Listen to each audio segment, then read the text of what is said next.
Fala pessoal, sejam bem-vindos para mais um Santa Arquibancada. Tô aqui com o Pablo mais uma vez. Fala galera, estamos aí, vamos comentar mais um pouco de futebol. Falar das semifinais da Copa do Mundo, como é que os times chegam até aqui, quem são os favoritos para chegar na final. E aí, Pablo, vamos começar por qual?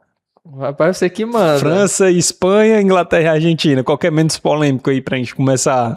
Menos polêmico eu acho que é França e Espanha. França e Espanha, vamos né? começar por lá então. Vamos. E aí, quem é favorito pro jogo? Acho que o favorito é fácil, né? Favorito é a França, mas aquele favoritismo que vai enfrentar talvez o maior desafio da França até agora, né? E que também faz jus, né? Semifinal geralmente é mais difícil. Eu acho que o que pesa mais pra França é o histórico, né? Então, tipo assim, dos últimos confrontos só deu Espanha. E dos últimos 2 decisivos deu Espanha, tanto que é o que Yamal usa eu acho nas que entrevistas, o que pesa mais, né? Que não é que os últimos confrontos deu mais vezes a Espanha, porque é amistoso ali, o classificação, né? Mas os 2 que valiam alguma coisa, a Espanha levou o melhor. Que a França era muito favorita em todos os campeonatos que ela entrou, é o mesmo time. Então ela era super favorita na Euro e saiu para a Espanha, que foram depois se tornaram os campeões. Eu acho, só que aí é que entra. Será que isso não conta como combustível? Porque se eu fosse jogador da França, por isso que eu acho que a França é muito favorita. Porque eu acho que esse histórico e pela Espanha não estar muito em alta, a Espanha, na Euro, pra mim, tinha um time mais forte, mais encaixado. É quase o mesmo elenco, mas funcionava melhor na Euro. Funcionava, você tinha o Nico em alta, você tinha o Nico muito em alta, você tinha o Rodri muito em alta, né? Você tinha um meio campo mais encaixado, o Dani Olmo realmente ainda tá jogando bem essa Copa, o Yamal tá evoluindo a nos Espanha, jogos. ela foi se construindo durante a Copa, né? Ela não começou bem, foi fazendo as mudanças ali para fazer funcionar, tá decidindo jogos nos momentos finais. Realmente ela não é favorita, vai correr por fora aí nesse jogo. Mas a parte do favoritismo, assim, o favoritismo é da França, a pressão de vencer o jogo é da França. E nos últimos resultados, a Espanha levou o melhor, fica aquela, se a Espanha abrir o placar, ou se estiver empatando, os caras vão ficar com a cabeça, pô, será que a gente vai cair de novo pro mesmo time? Será que a gente vai cair de novo pro mesmo time, né? Eu acho que vai pesar esse ponto aí. Eu acho. Só que aí entra o ponto que eu falei. Se eu fosse jogador da França... Ia entrar mais motivado. Eu ia entrar muito mais motivado. E a França tem sido, eu acho que o maior ponto positivo da França para essa Copa tem sido justamente o mental deles, né? Porque você ter a mentalidade de querer ganhar, chegar na terceira final seguida, você querer ganhar novamente a Copa do Mundo, isso é muito difícil de se manter, porque se você não são 2 Copas que acontecem um ano atrás do outro, né? São 2 Copas que uma aconteceu em 2018, a outra em 2022 e a gente já está em 2026. Então você pega aí um período de 8 anos durante esse percurso e os caras estão querendo mais uma vez chegar. O time se reformulou, principalmente em 2018, né? Sim. Você tem algumas peças, mas a França lembra muito o Brasil na geração 90, no sentido de sai um jogador muito importante e o que entra é tão bom quanto. Se a gente for lembrar de 2018, foi aquele meio campo mágico, né? Pogba, Kanté. Isso. Os caras no auge, todo mundo queria aqueles jogadores e agora você vem pro meio campo com... Se a gente for ver nível de craques ali, o Olise, que ele tá fazendo 10, né? O Olise e o Tchouaméni, só que aí o Tchouaméni se machuca. Entra um volante tão bom quanto que eu nem conhecia esse volante. Eu esqueci o nome dele, aquele 6 da França. Deixa eu dar uma pescada aqui. Mas o cara é muito bom. O cara... Esse time da França, ele meio que parece que os caras, eles estão muito focados para essa Copa. Que eles querem muito essa Copa. Não que parece não, né? Eles estão. E eu, particularmente, em todos os... Não assisti muitas Copas, né? Assisti a de 2002. O Koné. O Koné. E o Rabiot também jogando muito bem. E o Rabiot jogando... o Rabiot é um dos que tava em 2018 também. Mas era reserva, né? Era reserva, mas ele mantém ali o mesmo nível. Ele é um jogador equilibrado, né? Sim. Traz equilíbrio pro meio campo. Então... você vê, eu só acompanho Copa de 2002 pra cá. A 2002 foi a primeira que eu assisti. Eu nasci em 94, mas não 98 não lembro. 2002, eu nunca tinha visto uma seleção super favorita ser tão focada. Eu sempre vi seleções... O normal é sempre a seleção favorita cair. Sim. Isso é o normal em toda Copa. Aquela que é super favorita de estrelas, como foi o Brasil em 2006, Sim. porque parece que você relaxa. Você acha normal, que é tão fácil, é normal. Acho que o nome vai pesar e decidir a favor na hora que tanto quiser. Tanto que a França era A Itália não era favorita ali em 2006, ela foi ali meio que do jeito italiano, a França super favorita e perdeu, né? E eu nunca tinha visto isso na França, os caras, eles meio que parece que são muito experientes, então eu acho que o jogo que eles se prepararam muito para isso, né? E o jogo que mostrou para mim mais mental da França foi contra o Paraguai.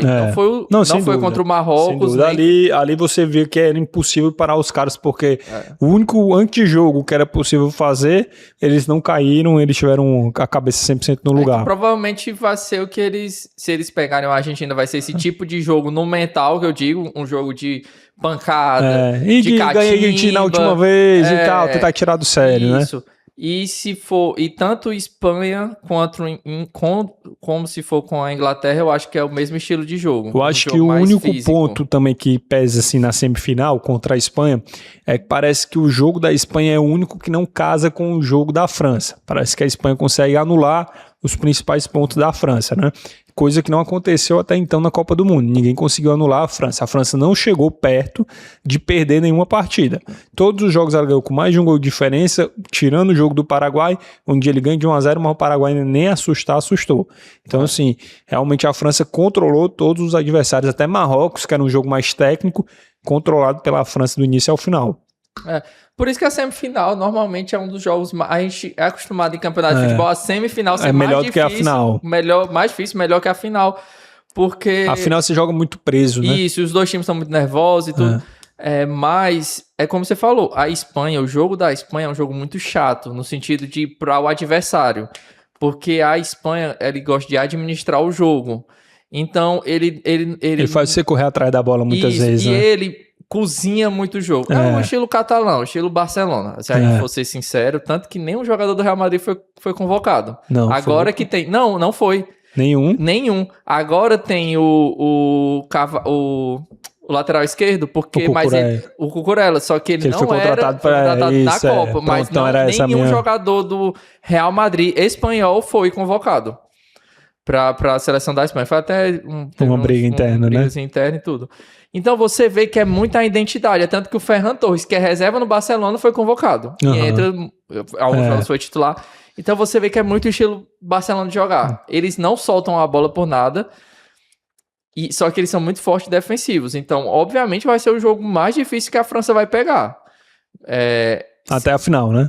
Pra mim, se tem um time que pode parar a França, isso no geral.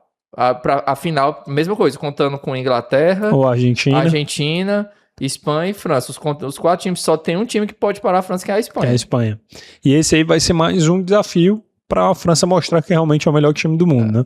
Eu não vou nem falar muito do elenco da França, porque a gente vai se tornar repetitivo, a gente já sabe, o Olise desequilibra, o Dembélé desequilibra, o Mbappé faz gol de toda forma, até quando ele perde pênalti, ele vai lá depois e faz o gol.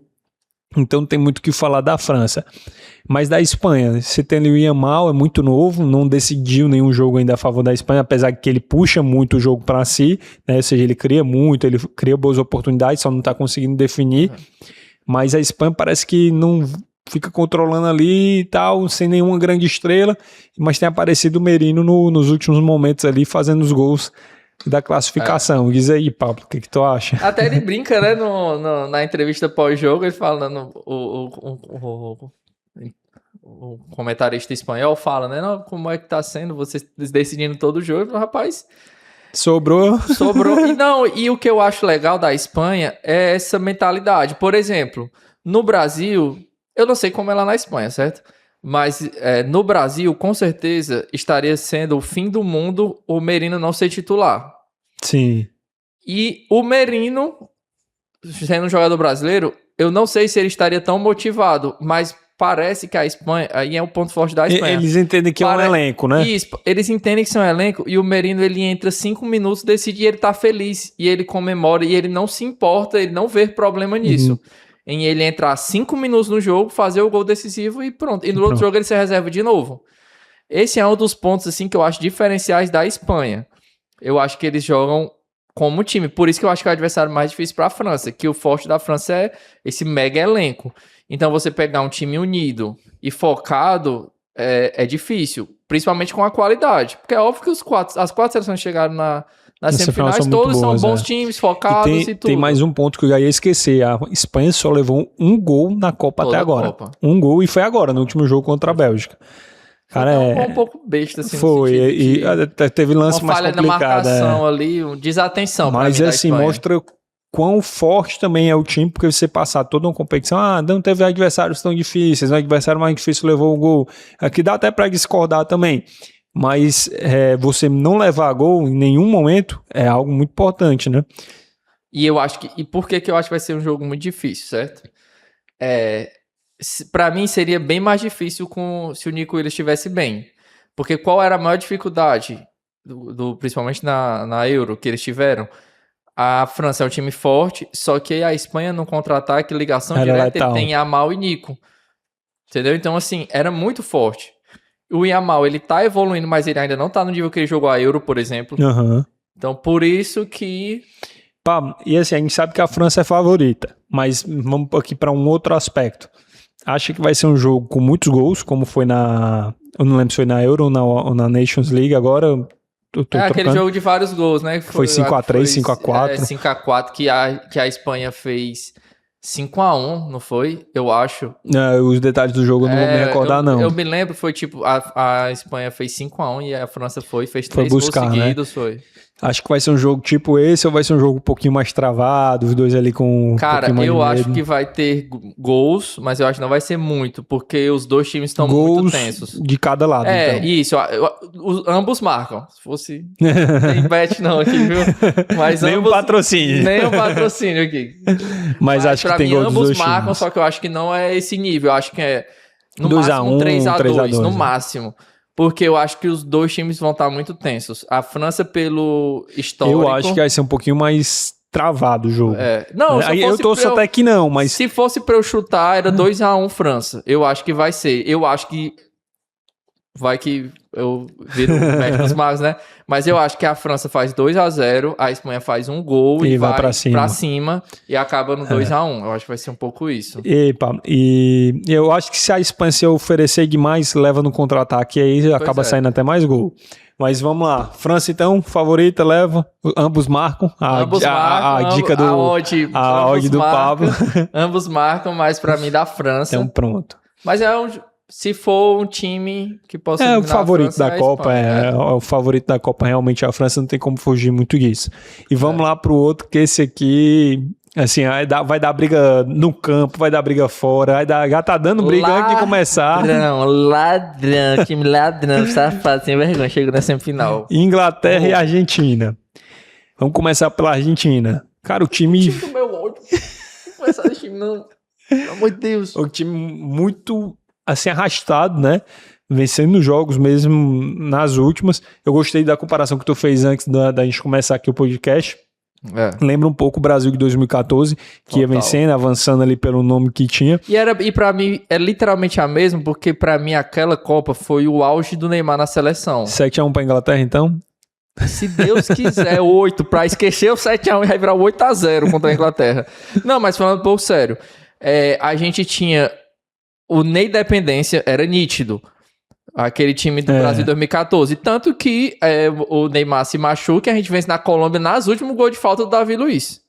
Na verdade, naquele jogo foi 2x0 pro Brasil e depois o Rames desconta de pênalti. Mas quando o Neymar se machuca, tava 2x0, faltava pouco tempo ali pra acabar.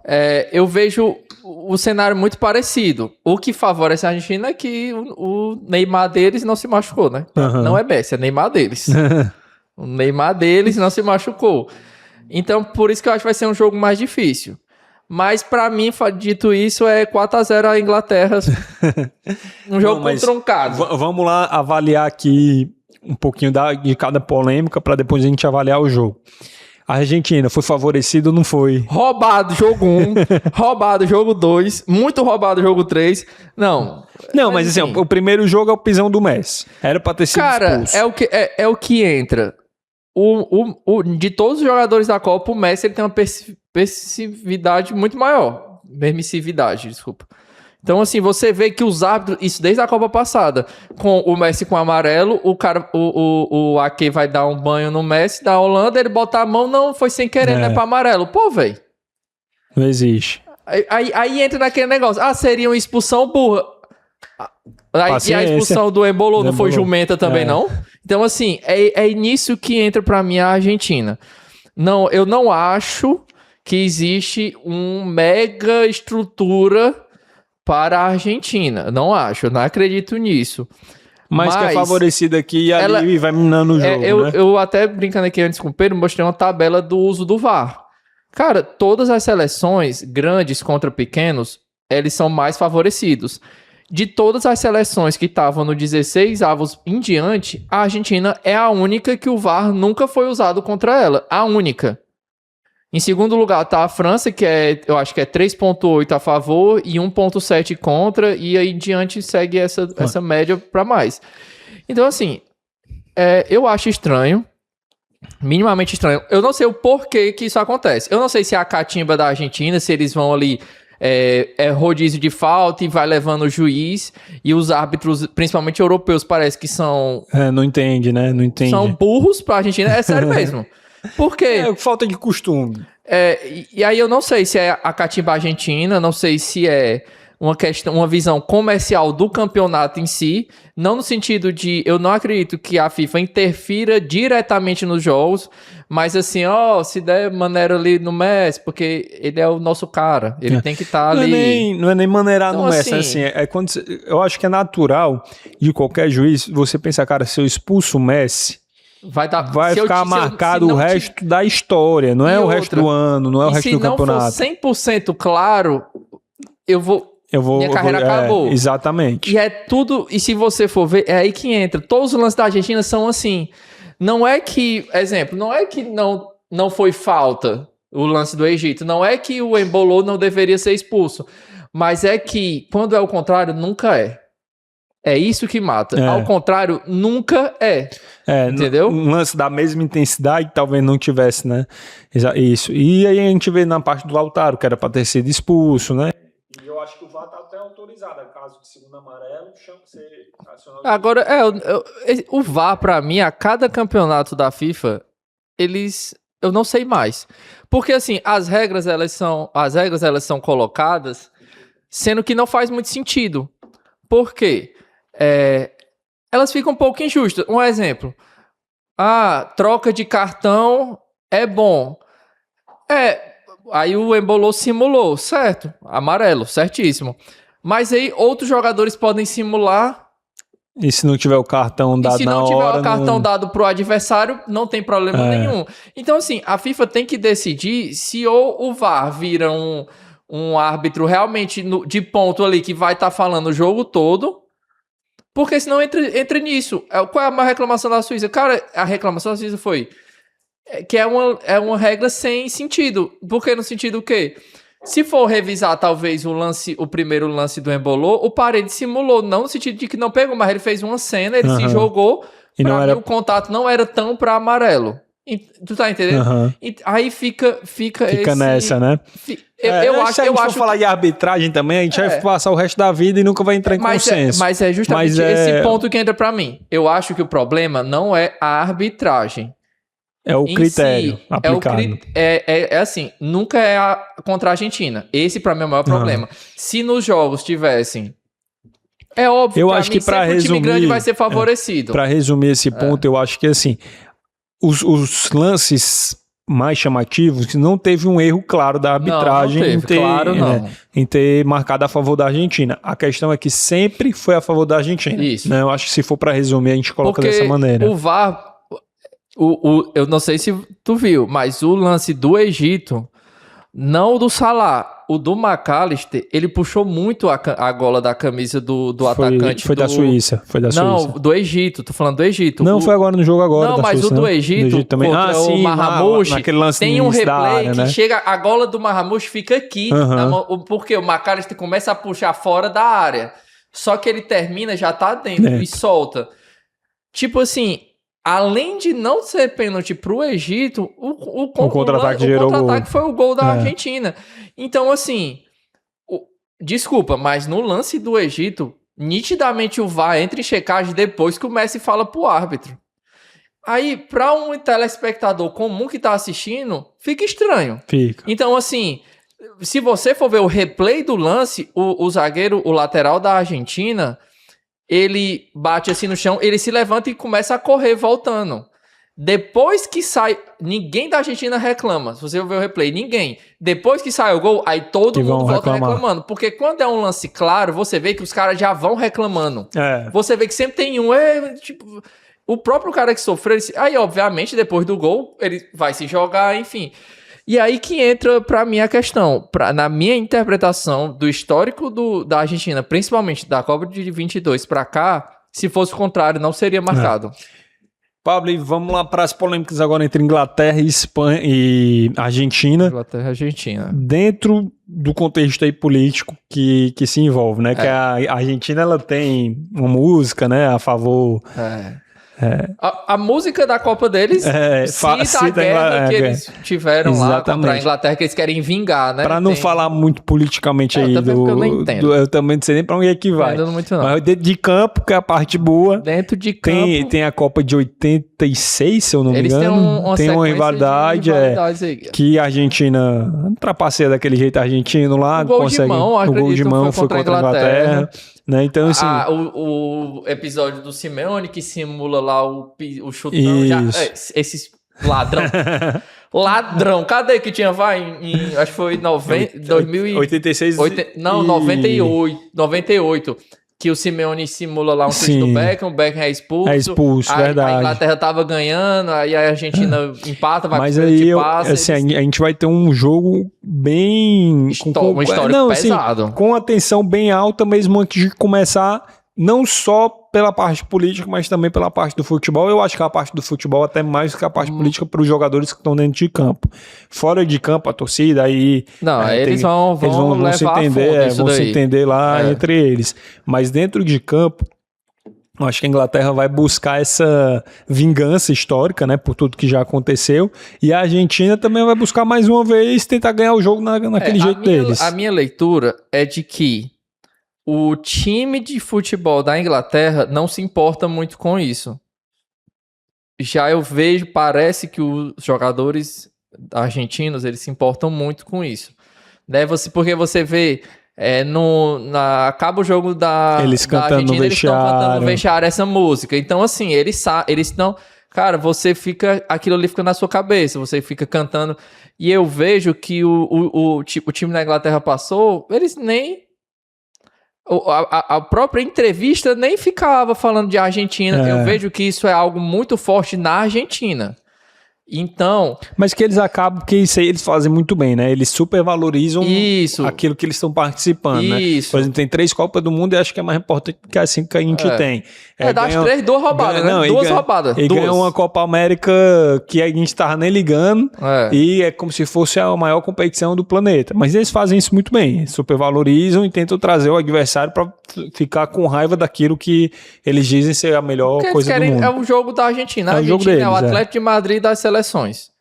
O jogo da China é um jogo catimbeiro, eles não jogam bola, eles não jogam futebol. Você vê, pelo amor de Deus, contra a Suíça, só dava Suíça. Gente, a Suíça é o time 19º da FIFA, do ranking da FIFA. Só dava Suíça. Até o lance da expulsão, a Argentina, com 20 minutos do segundo tempo, tava dando chutão pra frente. Eu acho que aí, agora entrando já na parte do futebol, de tática, né? Eu acho que o Scaloni vai pensar em alguma alternativa, porque se ele entregar tanta bola pra Inglaterra, ele não vai ter a mesma sorte que ele teve nos últimos 3 jogos. Eu acho que ele vai meio que usar a mesma estratégia de preencher o meio campo. Porque assim... Ele botou o meio campo mais marcador e mais leve, ele vai precisar, porque o Messi não... O Messi dependência da Argentina. Ele fica refém a essa escalação, Pedrão. Eu acho que ele não tem como, por exemplo, botar... Fazer nada diferente. Fazer diferente. Ele não tem como. O que ele consegue fazer diferente é o que ele fez. Troca um meia mais marcador para um meia um pouco mais habilidoso, ou ele tira o Julián Álvares e bota o Lautaro, que era para ter sido expulso, né? Já é outra polêmica. Ele pode botar o Lautaro para ser um cara um pouco mais de área, brigador, porque o Lautaro é mais brigador. Ele entrou contra a Suíça com o Julián Álvares e o Messi, o Depou que marca, né? Aí o Enzo e o Paredes, que tem que ver se o Paredes vai jogar, saiu machucado. Não sei se tu viu, saiu uma notícia hoje de que o Messi não treinou hoje. Não, mas aí é poupado, isso aí... eu também acho. Não, o Messi se tiver com a perna, só ele vai jogar.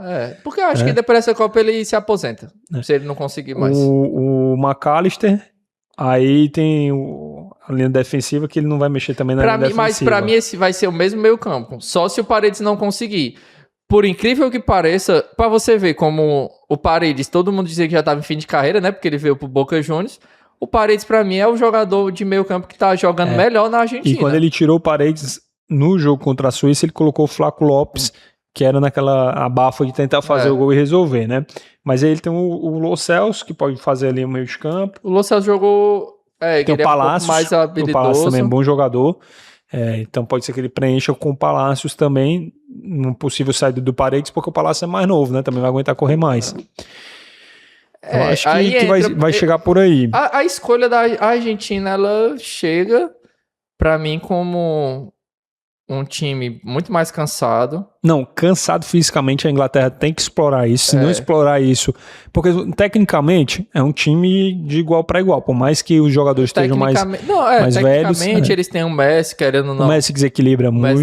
Mas aí muito. Também o que acontecia? Por exemplo, no jogo da Suíça. Principalmente depois que a Suíça teve um jogador expulso. Eles fecharam ali na linha de 5 e linha de 4 e colocavam dois jogadores marcando o Messi e um na sobra do Messi. Porque um ele vai driblar, é certo. É verdade. Então, assim, eles estavam marcando muito bem.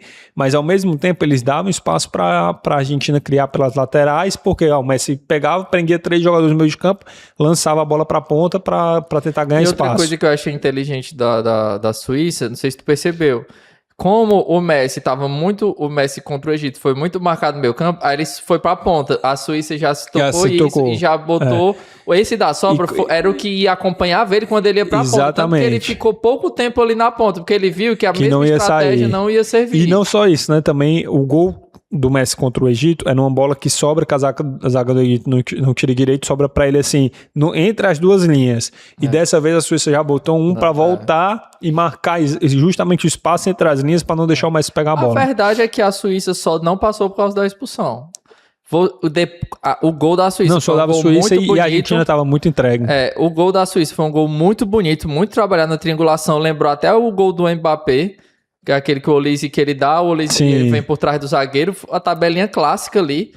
E você via que o lateral da Argentina era o Molina, que já tinha entrado. Ele já era o reserva, mesmo assim não acompanhou. Assim, a gente vai ter a Inglaterra com o Harry Kane, que sabe chutar de qualquer distância, então se você der o mesmo espaço para o Harry Kane, ele vai fazer. Você tem o Bellingham, que sabe criar e chutar também muito bem. E você tem outros jogadores como o próprio Gordon, o Saka, ninguém sabe nem se o Saka vai jogar de titular ou não, né? Porque tá alternando. Por exemplo, contra a Noruega, ele colocou o Eze, joga muito também. E quando não é o Saka, é o Madueke, que também tem mais um ponto, muito rápido. Você tem o Declan Rice como volante, que tanto sabe criar, como também marca muito bem. Então, assim, a Argentina vai sofrer um pouquinho mais. Eu acho que, assim, se a gente avaliar por momento, talvez a Argentina ainda seja a favorita. Porque é a atual campeã do mundo, porque tem o Messi, por isso, por aquilo outro. A Argentina nunca vai ser favorita na minha vida. Não, de jogo talvez ele seja favorito. Mas favorito não. Mas na torcida aqui, claro que vai ser. Tanto é que é o motivo, né? Você viu com a camisa do Arsenal, viu com a do West Ham, justamente pensando nisso. Criança. Justamente pensando nisso, que amanhã não, quarta-feira só toca Hey Jude e Wonderwall. Eu vou estar cantando lá com o braço aqui, ó. 3 gols do Messi, 3 gols. Mas eu acho que a Argentina vai sofrer muito. Fisicamente eles estão muito cansados. Eu acho que a Inglaterra tem que explorar muito isso, certo? Tem que aproveitar muito. E um outro ponto também, a bola aérea funcionou muito nos jogos da Argentina. Esse jogo contra a Inglaterra, com certeza vai ter uma marcação mais pesada. Tanto os ingleses têm uma estatura mais alta, quanto também são muito fortes na bola aérea, tanto defensiva como ofensiva. Então eu acho que essa parte da bola aérea, eles também vão sofrer um pouquinho mais de dificuldade. O que me deixa um pouco pensativo para esse jogo é que, se tu lembrar, na Copa passada, o Scaloni, ele sempre mudava a escalação de acordo com o adversário. Ele não conseguiu fazer isso ainda nessa Copa, no sentido de que ele não conseguiu mudar muito. E ele tá mais estressado nessa Copa. Ele não é um cara estressado, nas coletivas ele tá muito estressado. Por conta do elenco dele, então assim, os meios campos, o meio de campo bom, os meios campos bons que ele tem, ele tá jogando titular. Se ele tirar o Paredes, ele vai botar Então, se ele tirar alguma ele cai peça um pouco e botar, o nível, né? Cai o nível. E outra, quebra o time dele. No sentido de que a Argentina só dá certo porque dos 4 meio-campo, 3 são muito marcadores. Por isso que ele consegue deixar o Messi livre. Se ele já abre mão disso, por exemplo, se ele faz o que ele fez contra a Suíça num jogo normal, 11 ele contra 11... Ele abre muito o time. Ele quebra. Ele abre muito o time, não aguenta. Suíça não sei se tu lembra, teve um breve momento ali depois da expulsão ainda que a Suíça ainda ficou trocando bola. E com 1 a menos, o ponto entendeu? É que a Suíça ofensivamente era um pouco abaixo, defensivamente não. Fizeram um jogo muito bom, tá? Tanto é que o gol sai de fora da área, um chute indefensável. Mas ofensivamente... do abafa, né? Foi todo mundo pra cima pra tentar milagre. Mas ofensivamente a Suíça era um pouco mais fraco, né? E a Inglaterra já não vai ter esse defeito. Pra mim, eu repito, pra mim a Argentina é o Brasil de 2014. Agora eu tenho pra mim... A Argentina só pegou time muito fraco, não foi nem time fraco. E tiveram muitas dificuldades.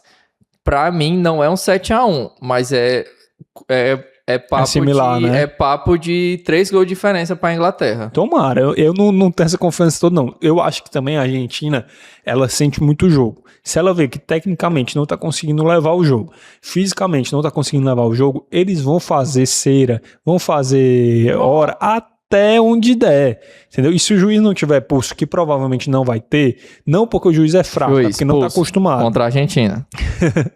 Mas se não tiver pulso para controlar o jogo desde o início e cortar a cera, cortar a briga, cortar as falas e tudo mais, se não tiver, a Argentina vai tentar levar o jogo por aí, porque vai ser o caminho talvez mais viável para ela durante o jogo. Mas claro que a gente tá falando aqui de diversas hipóteses. Aí chega no dia, o Messi faz 3 gols, não tem o que comentar. Eu não... Realmente assim... Só se eu...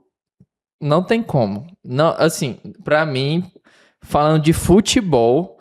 Não tem como a Argentina passar da Inglaterra sem Messi do auge do Barcelona. E eu falava isso... No sentido de o Messi resolver tudo pegando Exatamente. A bola, driblando e fazendo gol. Coletivamente não tem como. Sabe por quê, Pedro? Porque a Inglaterra, ele tem uma variedade muito grande. Então, por exemplo, a Argentina vai estar quebrando, em um escanteio, o Harry Kane faz um gol de cabeça. Entendeu? Então, assim, a Inglaterra, ele tem muitas armas para fazer o primeiro gol. E depois do primeiro gol, não tem o que a Argentina fazer. Se fizer o primeiro gol, vai ser difícil. A Inglaterra fez 1-0. A Argentina, com o time frágil que eles têm, vão ter que subir para marcar. Vão ter que subir para marcar o gol de empate. E aí eles vão abrir. E aí a Inglaterra vai ter o que eles mais gostam, que é o contra-ataque e lançamento direto pro Harry Kane dominar e tocar pros pontas. Se a Inglaterra abrir o placar, vai ficar muito difícil pra Argentina. Realmente precisa de uma noite mágica do Messi para resolver a situação. E um conjunto também que acompanhe, né? Não adianta só o Messi ter uma noite mágica e você falhar defensivamente. O Messi ter uma noite mágica e o resto do time não conseguir acompanhar, porque ele sozinho também não vai ter como. Mas a Inglaterra tem muita chance de avançar para essa final. Eu falava isso lá no início da competição, antes mesmo até da nossa primeira conversa. Eu dizia, cara, a Argentina não é que o time não é bom, mas é um time mais cansado, mas 4 anos depois da última conquista, onde tinha uma média de idade já mais alta, você tinha poucos jogadores jovens fazendo parte do time principal e eles estão sentindo isso agora. E eu continuo achando exatamente isso. Não é que não é um time bom, não é que não é um time que mostrou raça para virar os jogos quando precisou, mostrou muita vontade, mostrou tudo. Mas quando chega na reta final, que agora estão os melhores, são os 4 melhores times do planeta. Né? Então, a partir de agora, você tem que não ser muito bom, você tem que ser excelente para estar no final de Copa do Mundo. A não ser que a Inglaterra se desequilibre emocionalmente, a Inglaterra realmente tem muitas chances de vencer. Mas, botando na ponta do lápis ali, pelo momento, por tudo, pela maneira como o jogo está se desenhando, a Argentina vai tentar usar de tudo para favorecer. O Tuchel o treinador da Inglaterra, deu uma entrevista muito desnecessária. Depois de se classificar para a semifinal da Copa do Mundo, ele falou que o time não mereceu, não jogou bem. Isso, cara, teu jogador deram a vida ali dentro de campo. Mereceu, não mereceu, a Argentina não merecia passar pro Cabo Verde, tá lá festejando. A Argentina não merecia nem estar na Copa. Então, assim, eu acho que vai ser um jogo muito, muito amarrado, muito pau a pau. Eu acho que a Argentina vai fazer de tudo para levar... para sair do campo bola, no sentido que eu falo assim, sair do campo 11 contra 11. Porque no 11 contra 11, pra mim, a Argentina não tem a mínima chance contra a Inglaterra. 11 contra 11. Eu acho que eles vão, como você falou, vão querer usar disso, de guerra de 10 mil anos atrás. Vão querer usar de catimba, de jogo ali truncado, porque se for no futebol 11 contra 11, não tem como. A Inglaterra é favorita. Não tem como. A Argentina, eles nem jogaram futebol ainda na Copa até agora. Porque você não teve um confronto, um amistoso, né, contra um time grande. Então, assim, como é que... E outra, contra times muito fracos, eles tiveram dificuldades absurdas. Cara, pelo amor de Deus, se fosse o Brasil, com a dificuldade que a Argentina teve para ganhar do Egito, o mundo tinha se acabado aqui no Brasil. Tinha se acabado. Se a gente tomasse 2-0 do Egito, pelo amor de Deus. Então, assim, eu acho que é Inglaterra e França a final. E eu acho que do lado da Inglaterra com requintes de facilidade. Tomara, bem sincero. Tomara. 3-0 no mínimo. Espero que seja assim mesmo. Se a Inglaterra conseguir implementar o jogo dela, realmente vai ser por aí mesmo, como tu tá falando. É o que a gente comentou, né? Talvez se o Messi estiver numa noite inspirada dele, como no Barcelona, ou se desequilibrar emocionalmente, ou são os dois fatores aí que a gente... Aí entra na questão de... Não é uma análise de futebol, porque uma análise extra-campo, né? Tipo assim... O Messi até seria futebol, mas é fora da curva demais, né? É isso que eu tô falando. Qual é o normal? A gente tá falando do normal de duas seleções se enfrentando. Você tem um jogador extra classe, como o Messi, ele já tá com 39 anos, mas ele tem um histórico. Eu acho que o Messi, que na cabeça da galera, o Deus Messi dos jogos Cabo Verde e Egito, aquele Messi ali não consegue decidir, não é suficiente para a Inglaterra. Ele foi um deus contra times super frágeis. Times que marcadores que não davam tão dificuldades para ele. A Suíça Você quer comparar um volante do Cabo Verde ou um Declan Rice marcando? A Suíça que apertou um pouco mais na marcação pelo sistema de jogo, nem individualmente, foi pelo sistema de jogo e realmente anulou. A Suíça anulou a Argentina. A Argentina não... É tanto que só fez o gol de escanteio e não fez mais nada. E depois o gol na prorrogação naquela abafa, né? Com um a menos, aí a Argentina... Rapaz, com um a mais... Se a Argentina não fosse superior, aí podia cancelar a Copa da Argentina. Podia ligar lá pro pai do Messi e falar, não dá mais não, viu, doutor? Pode mandar pra casa aqui no avião. Então, acho que era isso, Pablito. A avaliação da semifinal é um pouco mais rápida, porque tem menos time, tem menos o que a gente falar.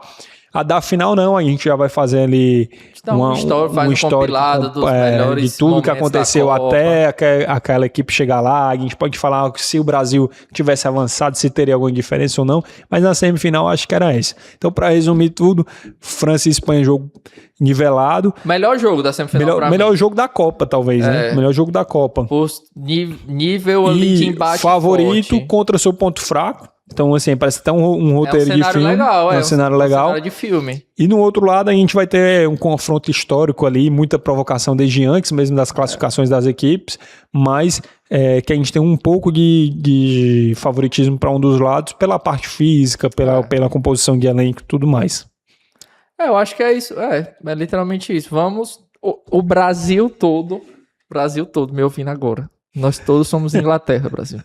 Se você é brasileiro e vai torcer para aquela carniça da Argentina, você nem fale comigo, não. Me bloqueie.